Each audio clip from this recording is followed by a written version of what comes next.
Meus irmãos, minhas irmãs, estamos começando a Quaresma. Esse tempo propício de muita meditação, revisão de vida, oração e principalmente tempo de mergulharmos no tema proposto pela campanha da fraternidade, que neste ano traz o tema da ecologia. Se informe na sua comunidade, na sua paróquia, porque é muito importante que você compreenda os grandes riscos que a humanidade hoje corre e a importância da sua participação, da sua colaboração como cidadão consciente na preservação desse nosso planeta tão belo, criado por Deus. Esse primeiro domingo da Quaresma nos traz o Evangelho de Lucas, capítulo 4, versículos de 1 a 13. E o tema que eu escolhi para esta liturgia é o seguinte: Deus é amor, que se coloca a serviço dos homens. O diabo é poder que domina as pessoas. No primeiro domingo da Quaresma, a liturgia da nossa igreja apresenta as tentações de Cristo no deserto, ou as tentações do deserto, segundo a interpretação que Lucas dá no seu Evangelho no capítulo 4. Comecemos, então, pelo primeiro versículo. Naquele tempo, Jesus, cheio do Espírito Santo, voltou do Jordão. E no deserto, ele era guiado pelo Espírito. Essa cena, portanto, se passa logo após o batismo de Jesus. Depois do batismo, sobre Jesus desceu o Espírito Santo, o qual converteu Jesus, manifestação visível do perdão e do amor de Deus. O deserto recorda o êxodo de Israel, quando iniciou o caminho para entrar na terra prometida, a partir da escravidão egípcia. Agora, a terra prometida se transformou em uma terra de escravidão, da qual Jesus deve libertar cada pessoa. Prosseguimos, lendo agora a primeira parte do segundo versículo. Ali foi tentado pelo diabo durante 40 dias. A instituição religiosa no tempo de Jesus, por seus próprios interesses, por sua própria conveniência, tomou posse de Deus. E Jesus deve libertar o povo de suas garras. A tentação, segundo Lucas, durou 40 dias. Os números nos evangelhos e na Bíblia nunca devem ser interpretados de forma aritmética, matemática, mas sempre de modo figurado. O número 40 indica uma geração. O evangelista quer dizer-nos: o que vos apresento agora não diz respeito a um único período da vida de Jesus, mas a toda a sua existência. O evangelista nos diz que Jesus foi tentado pelo diabo. Aqui está certo traduzir assim. Mas, para nós, tentação sempre significa algo que nos leva a fazer o mal. Nada disso se vê aqui. O diabo, veremos mais adiante, não se apresenta como rival de Jesus, mas como seu colaborador. Assim, mais do que tentações, poderíamos falar das seduções do diabo no deserto. Seduções. Vejamos agora a segunda parte do versículo 2 do capítulo 4 de Lucas. Não comeu nada naqueles dias e depois disso sentiu fome. Aqui, atenção, não se trata de jejum. Jesus não jejuou, mas, abre aspas, não comeu nada, diz o texto. Ele evita, o evangelista evita a palavra jejum porque a fome de Jesus era uma fome diferente. Mais adiante no Evangelho, Jesus dirá, abre aspas, tenho desejado ardentemente comer convosco esta ceia pascal antes de padecer. Fecha aspas. Está em Lucas capítulo 22, versículo 15. Mas, precisamente, não é uma fome de pão, pois ao final se apresenta o diabo. Quem é o diabo?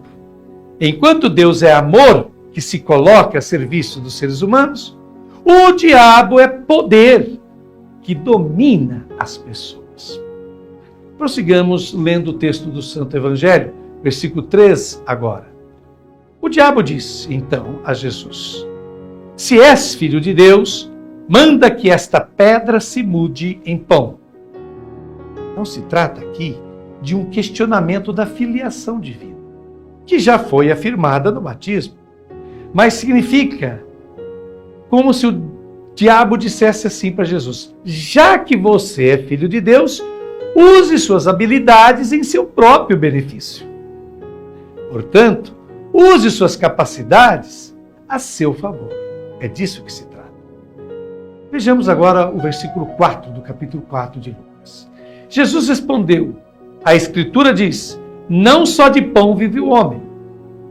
É uma citação do livro de Deuteronômio, capítulo 8, versículo 3. Vemos que a disputa entre Jesus e o diabo assemelha-se a uma disputa teológica entre escribas ou rabinos. De fato, o evangelista a constrói dessa maneira, como se fosse uma disputa, um debate entre os teólogos daquela época. Vejamos agora o que nos diz os versículos de 5 a 6.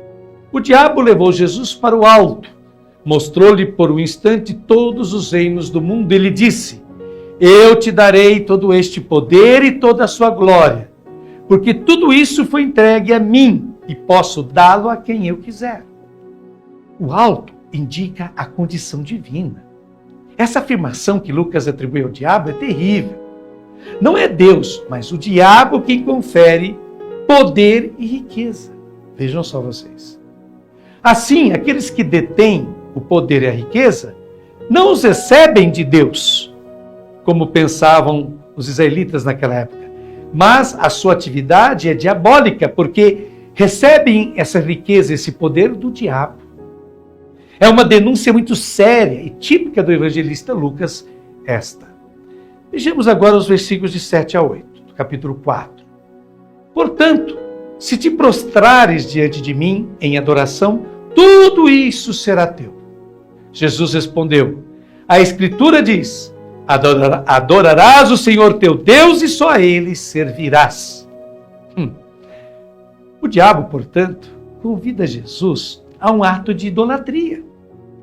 Mas ele responde, também desta vez, citando o livro do Deuteronômio, capítulo 6, versículo 13, e 10, versículo 20. É a incompatibilidade entre Deus e o poder, entre o amor e o serviço. Assim, Jesus rejeita categoricamente a proposta do diabo, essa idolatria do poder. Vejamos agora o versículo 9 do capítulo 4 de Lucas. Depois o diabo levou Jesus a Jerusalém, colocou-o sobre a parte mais alta do templo e lhe disse: se és filho de Deus, atira-te daqui abaixo. O diabo parece familiarizado com os lugares santos e da Bíblia, pois leva Jesus a Jerusalém e o colocou no ponto mais alto do templo. Por que ele o colocou lá? Ora, porque havia uma tradição religiosa que dizia que ninguém sabia quem era o Messias.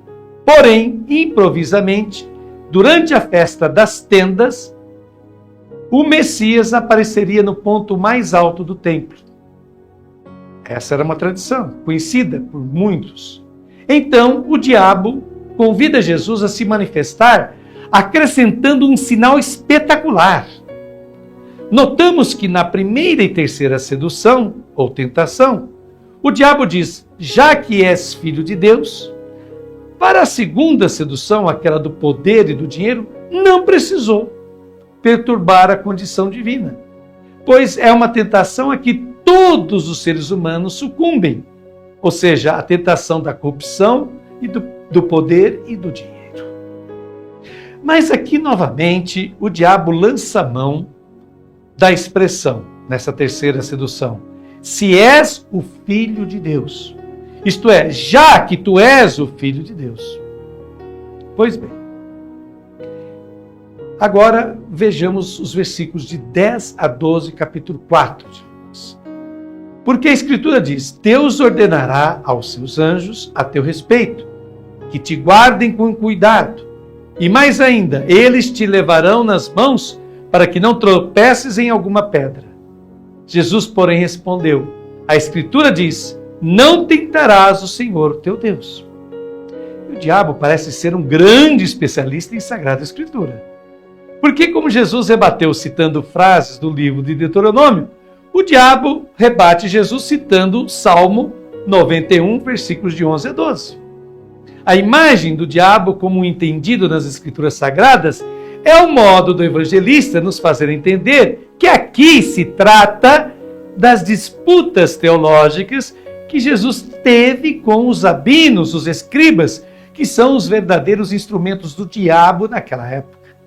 Jesus respondeu-lhe novamente com o livro do Deuteronômio, capítulo 6, versículo 16, na versão grega.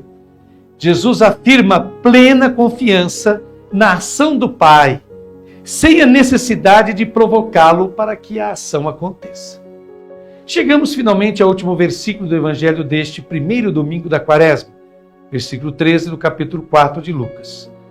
Terminada toda a tentação, o diabo afastou-se de Jesus para retornar no tempo oportuno.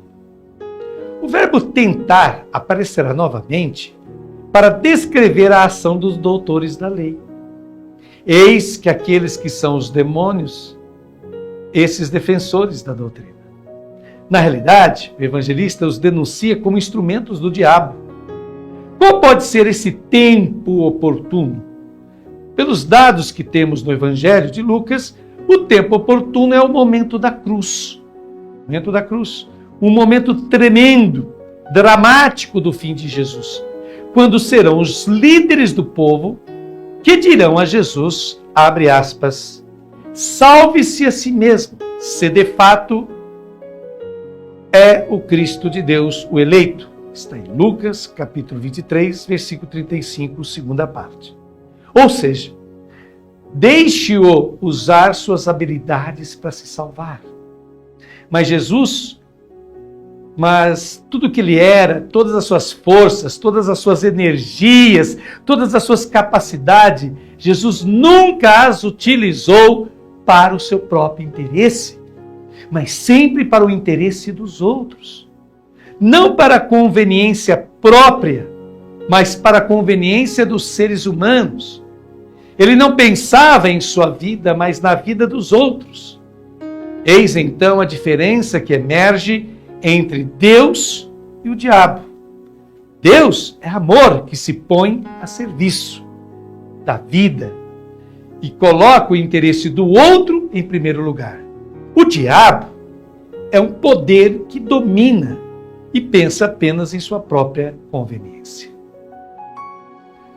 E agora, depois dessa belíssima explicação de Frei Alberto Madi, do texto do Evangelho, deste primeiro domingo do Advento, ano litúrgico C, agora eu vou citar uma frase famosa de William Shakespeare. Opa, a frase já foi, meu irmão. Não, é essa de... Aí. Não, pode subir. Essa aqui começa com as aspas. Isso, é isso aí, ó. Congela aí. Para aí. Eu vou falar duas vezes. Bom, agora, depois dessa belíssima explicação que nos deu o Frei Alberto Madi, do Evangelho, capítulo 4 de Lucas, versículos de 1 a 13, para este primeiro domingo da Quaresma, eu faço as minhas considerações pessoais e começo com uma frase que é muito acertada para este domingo, de William Shakespeare, um dos maiores dramaturgos e poetas de todos os tempos. Diz Shakespeare: o diabo pode citar as Escrituras quando isso lhe convém. Olha só, vou repetir. O diabo pode citar as Escrituras quando isso lhe convém. A Quaresma deste ano abre-se com uma séria advertência a cada um de nós. Que advertência é essa? Não sejais o diabo dos outros, mas Deus presente na vida de todos. O grande risco que as pessoas religiosas correm é confundir fé com posse e domínio de Deus. Ter fé não é possuir Deus. Ser fiel a uma doutrina, apegar-se ao que os seres humanos determinam como certo, correto. Fé não é ter práticas cultuais e devocionais. Ter fé é muito mais que isso. Ter fé é confiar plenamente, absolutamente em Deus. É não criar ídolos e colocá-los no lugar do verdadeiro e único Deus. Jesus, em toda a sua vida nesta terra, fez exatamente isso. Por isso não há perversão maior do Evangelho do que apresentar a obra e mensagem de Cristo como consistindo em milagres, mistérios e autoridade.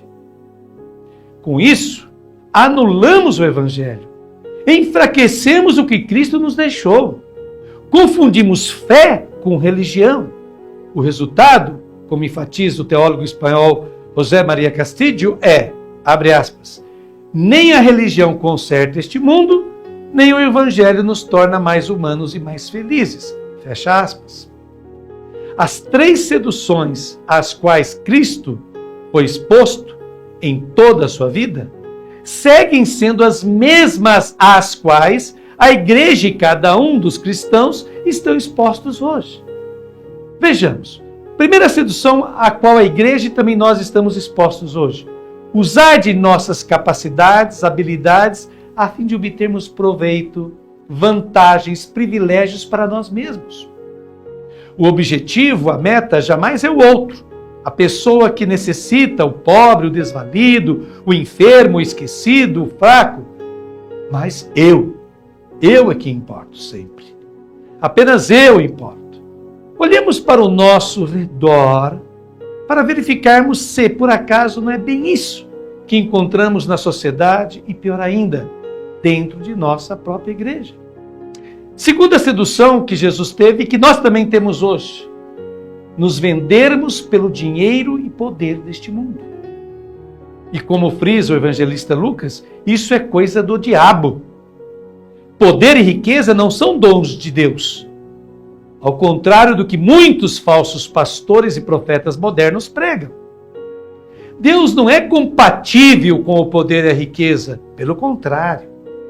Por isso, escandaliza sobremaneira o nosso povo perceber o quanto seus guias religiosos, podem ser padres, bispos, pastores evangélicos, religiosos e religiosas, em alguns casos, são tão apegados à segurança que o dinheiro, o bem-estar, o conforto e o luxo podem lhes proporcionar.